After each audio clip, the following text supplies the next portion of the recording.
John Springer collection Corbus via Getty Images on Thursday, as the New York Times published a report in which 5 women accused Louis C.K. of sexual misconduct. The distributor of C.K.'s new film, I Love You, Daddy, about a 17-year-old girl dating a 68-year-old man, cancelled the premiere event that had been set to take place on Thursday evening.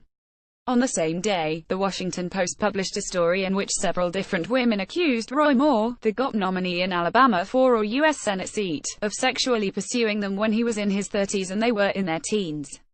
The women's age was central to the horror of the story. Moore, then an assistant district attorney, met one of the women, Lee Kaufman, when she was 14 years old. Outside a child custody hearing, he told her mother that he would, essentially, babysit her. Her mother accepted. I thought, how nice for him to want to take care of my little girl, Nancy Wells told the Post, of Moore's offer. She is now 71. Moore is now 70, so 2 stories, both alike in indignity. One involves a man who is in many ways an emblem of powerful, coastal, progressive Hollywood. The other involves a conservative politician who has literally toted a gun to a rally. That the two would be so tangled together, though, is not terribly surprising. Both emerged within a culture that claims to see relationships between teenage girls and older men as wrong. Lolita, 62 years later, remains controversial for a reason, but that at the same time, again and again, teasingly romanticizes them. I Love You, Daddy, which premiered at the Toronto International Film Festival and has been dubbed brazen and a cringe comedy and a deliberately provocative minefield, was set to hit American theaters this weekend in all its breezy brazenness, until the accusations against C.K., the person, emerged. The allegations against Moore, similarly, have been met in some corners by horror, resign if true, some have said, but in some others by complacency. Fake news. Moore, actually, is the real victim here. Anyway, Mary was a teenager when she met Joseph, Sue. It's a jumbled set of reactions that is reflective of a culture that is itself extremely jumbled about matters of sex and power and age. In the world that Hollywood and Washington helped to shape, the actual world, the world that cannot be breezily dismissed as fake news, sex with a minor is illegal, pure and simple. The crime is classified, rightly, as a form of sexual violence, statutory rape, in the broader sense, though, the more psychic spaces, the places where culture exerts itself, the sexualization of minors, precisely the kind on display in I Love You, Daddy, is repeatedly romanticized. Daddy itself, the word, adopting erotic overtones. The American president, making repeated comments about his daughter's sexual desirability. Billy Ray Cyrus, posing with a 15-year-old Miley in a way that summons the more salacious sense of daddy. Hugh Hefner, swathed in silk and loungewear, surrounded by women young enough to be his great-granddaughters. The young women, again and again, become vessels of transformation for the men, young bodies offered up to the cause of enduring virility. They are suggesting versions of an old trope that of the revealingly euphemized May December pairing. Fred Astaire was commonly coupled with women who were decades his junior. He was 12 years older than Ginger Rogers, 23 years older than Judy Garland, and 30 years older than Audrey Hepburn.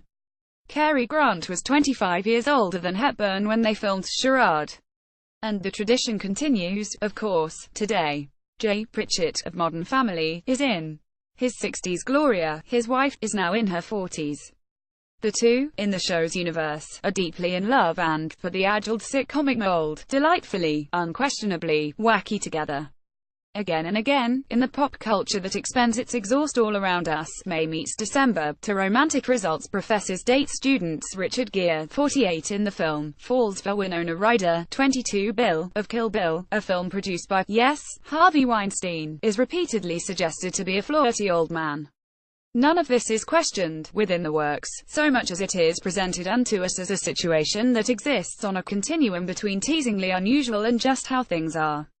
And rarely are the gender roles reversed. Instead, these works help to normalize a specifically male fantasy of transcendent youth. In the 90s, Viagra entered not just the medical marketplace, but also the American culture. The treatment, that almost comically literal rendering of the Matrix blue pill, was a new answer to an old idea, one that had long been ratified by pop culture, that virility could, almost uniquely, help a man to transcend the physical effects of age. Again and again, in ancient works and modern, women are presented as vessels of transformation for men, young bodies offered up to the cause of enduring virility. Abraham and Hagar, strolling in autumnal Central Park. Add to this, then, the productions that most directly pair older men with women, girls, who are explicitly underage. Manhattan, American Beauty, Yes Kevin Spacey, Election, Lolita, and Education, Fish Tank. This, too, is a long-standing trope, from the unnamed heroine of Marguerite Duras Lamont to Kathy Ames in East of Eden. And, of course, there's Dolores Hayes, Lolita, in Lolita. Always Lolita. And, now, there's I Love You, Daddy, which stars Chloe Grace Moretz as a 17-year-old who seems to carry all the freight of the Disney princess gone bad, of Miley and Britney and Selena, of the no longer a girl who is not yet a woman, the girl who, nonetheless, has undergone the womanly rite of passage that is being leered at by older men. On Friday, in regard to the acts of real-world predation that the Times had reported the day before, Louis C.K. issued a long statement. "These stories are true," he said. "The concession was hardly necessary. What's perhaps most significant about I Love You, Daddy, what is perhaps most significant about Manhattan and Election and Lolita, is that they cloak themselves, and their April-November pairings, in irony. They aim to be that quintessentially exculpating of things self-aware. They're not celebrating men's sexual relationships with girls, they want to make clear they are simply, exploring that idea. Election is satire. American Beauty is satire. Lolita is satire. And yet, there is a teasing quality to so many of these works, a sense of cheeky boundary pushing, of devil's advocacy, of hey, just joking." Louis C.K.'s production company is named, because of course it is, Pig Newton. The films are usually told from the perspectives of their male characters. They generally take it for granted that, were it not for the pesky prudery of society, these relationships would be seen as a part of the natural order of things. It's the men who are the real victims here. Not yet a woman, okay, but also no longer a girl. Mary was a teenager when she met Joseph.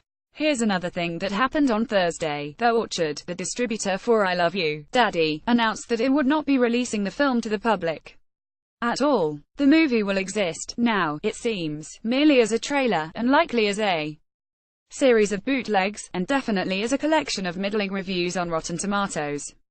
The abrupt move, an ode to Manhattan, its tributes made instantly intangible, is perhaps indicative of a new phase of American pop culture. Just as the calls for Roy Moore to end his campaign are perhaps indicative of new norms in American politics.